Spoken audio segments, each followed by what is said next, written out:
말씀 보겠습니다. 말씀은 야고보서 3장 13절에서 18절까지의 말씀입니다. 야고보서 3장 13절에서 18절까지의 말씀, 우리 한 목소리로 함께 읽도록 하겠습니다. 여러분 가운데서 지혜 있고 이해력이 있는 사람이 누구입니까? 그러한 사람은 착한 행동을 하여 그의 행실을 나타내 보이십시오. 그 일은 지혜에서 오는 온유함으로 행하는 것이어야 할 것입니다. 여러분의 마음속에 지독한 시기심과 경쟁심이 있으면 자랑하지 말고 진리를 거슬러 속이지 마십시오. 이러한 지혜는 위에서 내려온 것이 아니라 땅에 속한 것이고 육신에 속한 것이고 악마에 속한 것입니다. 시기심과 경쟁심이 있는 곳에는 혼란과 온갖 악한 행위가 있습니다. 그러나 위에서 오는 지혜는 우선 순결하고 다음으로 평화스럽고 친절하고 온순하고 자비와 선한 열매가 풍성하고 편견과 위선이 없습니다. 정의의 열매는 평화를 이루는 사람들이 평화를 위하여 그 씨를 뿌려서 거두어들이는 열매입니다. 아멘. 아주 오래전 일입니다. 아주 오래전 한 성도님께서 저에게 이제 자신의 생각을 이야기하시는 거예요. 그분이 하시는 말씀은 이런 거죠. 목사님, 저는 성경에서 이 야고보서는 없어도 된다고 생각합니다 라고 이야기하더라고요. 그 이야기를 들어보니까 이 야고보서는 우리 구원에 대하여 행위 구원을 이야기한다고 이야기하는 것이죠. 행위 구원이 무엇이냐면, 구원은 분명히 믿음으로 주어지는 것인데, 그러니까 행위로 구원받는다는 거예요. 내 행위로 구원을 결정한다라고 하는 건데, 그래서 이제 그분의 입장에서는 야고보서가 필요 없다라고 이야기하는 거죠. 그러니까 오늘 우리가 보았던 13절 말씀에서도 이 행실이라고 하는 이 단어가 나오는데, 야고보의 아주 핵심적인 단어이기도 하죠. 야고보는 믿음보다 행실을 더 강조하는 것 같고, 또 이 구원이라고 하는 것이 행실, 또 행위로 주어지는 것으로 생각하는 경우가 있습니다. 그런데 사실상 오늘 이 부분에 대해서는 한번 우리가 조금 짚고 넘어가야 될 부분이 있습니다. 그러니까 바울이 이야기하고 있는 이 믿음이라고 하는 것과 야고보이 이야기하는 이 믿음이라고 하는 것이 사실상 그 전체의 맥락 속에서 좀 이해할 필요가 있다는 거예요. 그러니까 바울은 어떤 맥락 속에서 믿음을 이야기했냐면, 당시 율법을 지켜야 한다는 그 유대교의 주장 가운데 사실상 이 믿음을 이야기하는 거거든요. 그러니까 율법을 지켜야 구원받는다라고 하는 유대교의 주장 가운데 사도 바울이 아니다, 구원은 예수 그리스도를 믿을 때 가능하다라고 이야기하는 거죠. 그러니까 바울이 말하고 있는 이 구원이라고 하는 것은 당시 우리의 신앙에 있어서 처음에 단계에 있을 때의 믿음을 이야기하는 것이죠. 근데 야고보의 이 믿음은 이미 그 믿음이 시작된 이들, 그러니까 신앙생활을 하고 있는 이들에게 믿음은 이런 거야 라고 하는 이야기를 하는 거예요. 그러니까 믿음 이후에 우리의 삶이 어떠해야 하냐 하는 것을 이제 이야기하는 거죠. 그러니까 그 차이가 분명히 있다는 거죠. 그래서 종교개혁 당시에도 루터는 로마서와 갈라디아서를 강조했죠. 왜냐하면 당시의 교리 가운데 이 이신칭의의 교리가 사실상 없었어요. 믿음으로 구원받는다는 것이 없었기 때문에 그 부분을 강조하기 위해서는 이제 로마서와 갈라디아서를 이 이신칭의의 교리를 강조했지만, 시간이 지나서 이 요한 웨슬리 같은 분들은 야고보서를 오히려 강조했죠. 그러니까 삶의 생활과 태도와 모습을 강조한 거죠. 그러니까 다시 말해서 우리의 신앙은 로마서로 시작해서 사실상 야고보서로 넘어가야 된다는 거죠. 우리는 믿음으로 구원받는다 하는 것으로 만족하며 살아가는 것이 아니라, 믿음이라고 하는 것은 행실로, 열매로 나타나는데, 우리의 삶에 나타나는 이 삶의 모습 속에서 나타나야 한다. 그런 의미에서 우리의 신앙을 로마서에서 야고보서로 넘어가야 한다, 이렇게 말할 수 있는 겁니다. 자, 이제 오늘 말씀을 한번 살펴볼 텐데요. 오늘 말씀은 이 야고보서 3장 1절로부터 시작하죠. 나의 형제자매 여러분, 여러분은 선생이 되려고 하는 사람이 많아서 안 됩니다. 무슨 말이냐면 판단하고 가르치는 일들이 일어난 거예요. 이 사실상 이 야고보서는 당시에 핍박받는 성도들, 흩어져 있는 디아스포라 성도들에게 하는 말씀이죠. 근데 이 말씀이, 야고보서는 당시 로마로부터 핍박받고 압제당하는 그 상황 속에서 위로하려고 하는 그런 어떤 말씀이 중심이 아니라, 당시 흩어져서 교회를 세운 이들이 있었어요. 그런데 그 교회 안에 수많은 갈등들이 일어난 거죠. 그러니까 부자와 가난한 자의 차별이 일어나고, 말의 문제, 하여튼 이런 갈등들이 일어나는데, 그들의 갈등의 모습을 보면서 지금 이야기하고 있는 거예요. 형제자매 여러분, 여러분 선생이 되려고 하는 사람이 많아서는 안 됩니다. 왜 이렇게 판단하고 가르치려 합니까? 라고 하는 것을 이야기하고 있는 거예요. 그래서 6절 이후에서는 뭘 이야기하냐면 혀에 대한 이야기를 하죠. 혀는 길들일 수 없습니다. 혀는 다른 사람을 저주하기도 하고 찬양하기도 하는데, 그 혀로 타인을 저주하지 마십시오 라고 하는 이야기를 하는 거예요. 그리고 12절에서는 또 이렇게 말하죠. 나의 형제자매 여러분, 무화과 나무가 올리브 열매를 맺거나 포도나무가 무화과 열매를 맺을 수 있겠습니까? 라고 이야기합니다. 그러니까 무슨 말이냐면, 내가 뿌린 대로 열매는 맺혀지게 되어 있다 하는 겁니다. 그러니까 너희가 뿌리고 있는 그 말, 너희가 하는 그 행실이 어떤 열매를 맺는지 한번 보라라고 하는 이야기를 하고 있는 거죠. 그러면서 오늘 우리가 보았던 13절 말씀에서 야고보가 질문을 던지면서 분위기를 환기시키죠. 여러분 가운데서 지혜 있고 이해력이 있는 사람이 누구입니까? 라고 물어봅니다. 지금 너희들이 이 선생처럼 가르치기도 하고 비판도 하고 있는데, 진짜 지혜 있고 이해력 있는 사람이 누구냐라고 질문을 던지는 거예요. 그러면서 그 뒤에 설명을 답니다. 지혜 있는 어떤 사람이냐라고 하는 이야기를 하죠. 지혜 있는 이들에게는 지혜 있는 열매가 있다라고 이야기하고, 그 열매는 행실로 나타난다는 거예요. 그 행실이 뭐냐?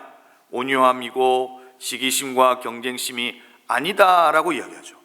그러면서 시기심과 경쟁심은 하늘로부터 온 것이 아니라, 다시 말해서 하나님의 지혜가 아니라 땅의 것이고 육신에게 속한 것이고 심지어는 악마에게 속한 것이다 라고 지적하고 이야기하고 있는 거죠.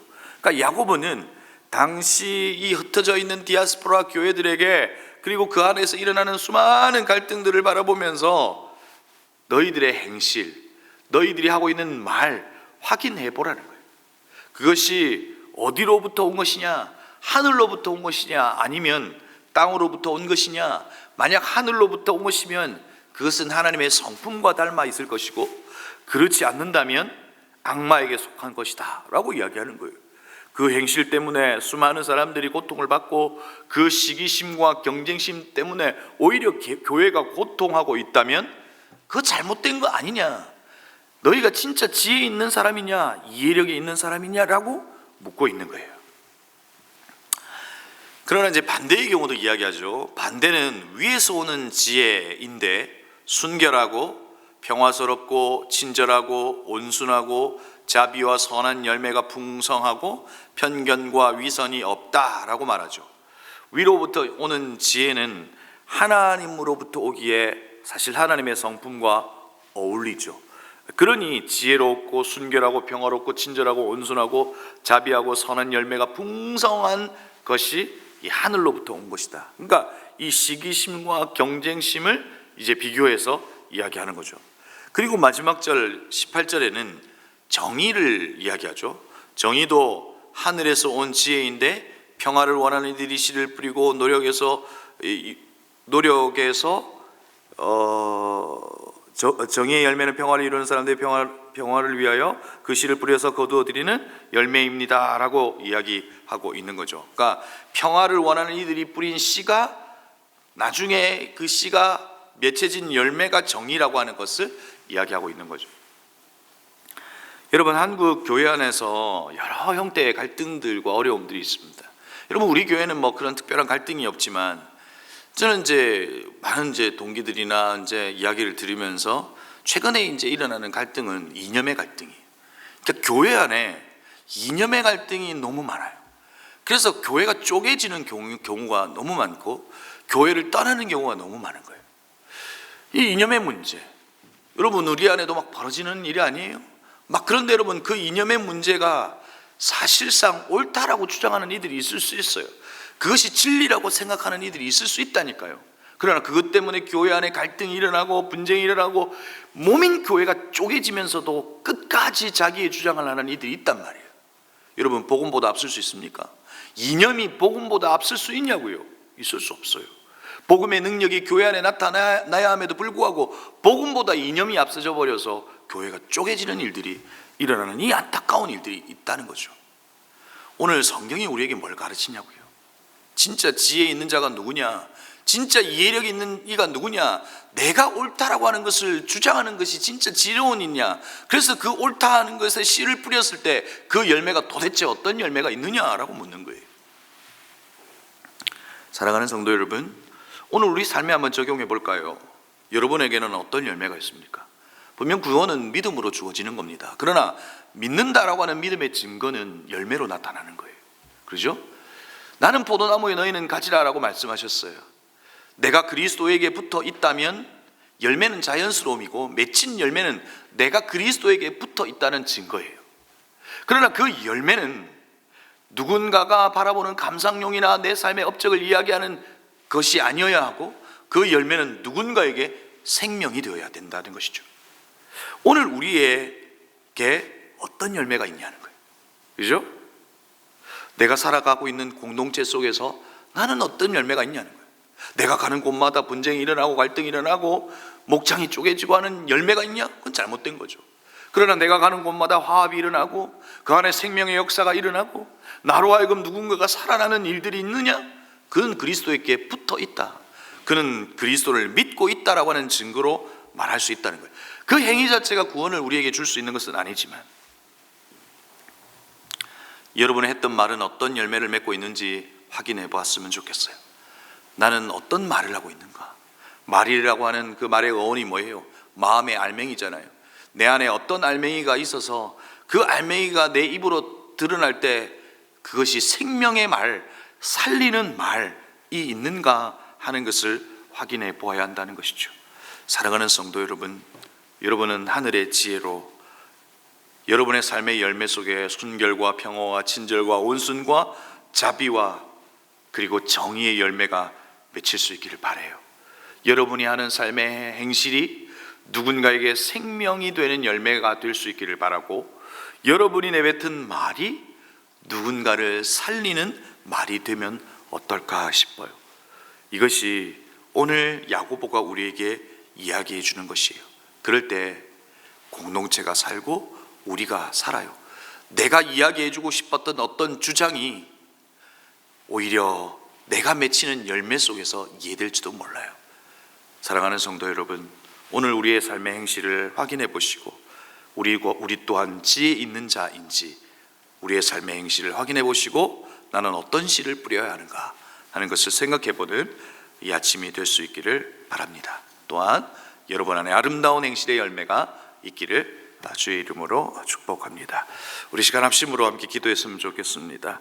기도할 때 오늘 말씀을 기억하며 기도하십시다. 야고보가 우리에게도 묻습니다. 여러분 가운데 지혜 있고 이해력이 있는 사람이 누구입니까? 라고 묻습니다. 나는 꽤 괜찮은 사람이라고 생각합니다. 생각하는 것이 아니라 어떤 열매를 맺고 있는가 하는 거예요. 내가 가는 곳마다 분쟁이 일어난다? 그건 분쟁이 씨를 뿌린 거예요. 그건 우리가 어떻게 합리화하고 설명하려고 해도 그건 어떻게 설명할 수 있는 게 아니에요. 그냥 열매를 보면 아는 거죠. 하나님 내 안에 생명의 열매가 있게 하시고 내가 쏟아내는 말이 누군가를 살리는 말이 되게 하시고 이념보다 복음이 앞서게 하시고 내 생각보다 하나님의 생각이 앞서게 하시고 내 성품보다 하나님의 성품이 앞서게 하셔서 내 안에 순결과 평화와 친절과 온순과 자비와 정의의 열매가 맺히게 하여 주옵소서라고 말씀을 기억하며 기도하십시다. 두 번째로 오늘 월요일인데 다음 세대를 위하여 기도합니다. 우리는 늘 이들을 위하여 기도합니다. 이들에게 있어야 될 게 뭘까요? 믿음입니다. 이 세상을 스스로 살아갈 수 있는 믿음입니다. 엄마 아빠로부터 배웠던 학습된 믿음이 아니라 하나님을 만난 검증된 믿음입니다. 하나님, 우리의 다음 세대가 스스로 믿음을 살아갈 수 있는 그런 검증된 믿음을 허락하여 주시옵소서. 마지막으로 교회를 위해서 기도하십시다. 이 땅의 교회가 분쟁 가운데 갈등 가운데 있는 것을 바라봅니다. 다시금 복음으로 회복되게 하시고 복음의 능력을 나타내는 이 조국 교회가 되게 하여 주옵소서. 그리고 여러분이 가져오신 기도의 제목으로 함께 기도하시겠습니다. 기도합니다.